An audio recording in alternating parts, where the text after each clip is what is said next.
Saarte Hääl, saarlaste päevaleht. Kohtadel toimuvatel saarte mängudel on esimene päev, võistluspäev jõudmas juba õhtusse. Meil on olnud võidukad võrkpallurid, rannavõrkpallurid, korvpallurid, tennisistid ja nüüd siis ka edukale päevale esimene medal ja kohe kuldne. Palju õnne, Gerro Vaas! Aitäh! Kui nüüd tänase võistluse kokku võtad, tulemus 66-45 viimaste aegade parim sul, kui viimast kuud silmas pidada? Viimast kuud silmas pidades parim tulemus ja selle hooaja siis ja elu siis kolmas tulemus. Jah.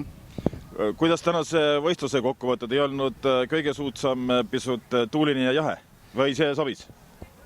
Ilm kraadide poolest on normaalne, aga jah, et tuul ja sellist asja, et puur ei peab nöörtega kinni tõmbama, et ei vajuvad laiali, et seda pole näinud, et see suul natukese küll segas, aga ei olnud hullu, et kõigil olid võrdsed tingimused selles mõttes.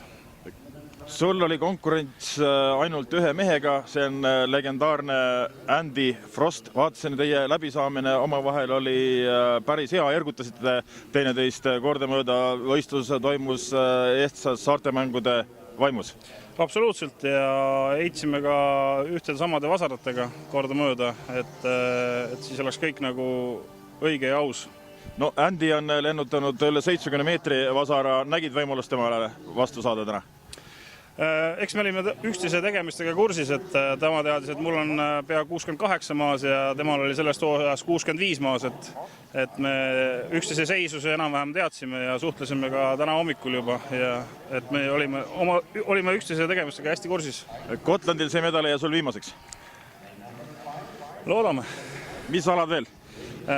Homme kuul ja siis proovin ka ketast teha, et vaatan, kuidas õlaga on natuke väiksed probleemid, et eks homme teen soojenduse kuulis ära ja siis otsustan, kas saan teha või ei saa, aga tahaks teha küll. Jah. Edu ja aitäh, õhtul tulevad siis väiksed pidustused. Ja, aitäh teile!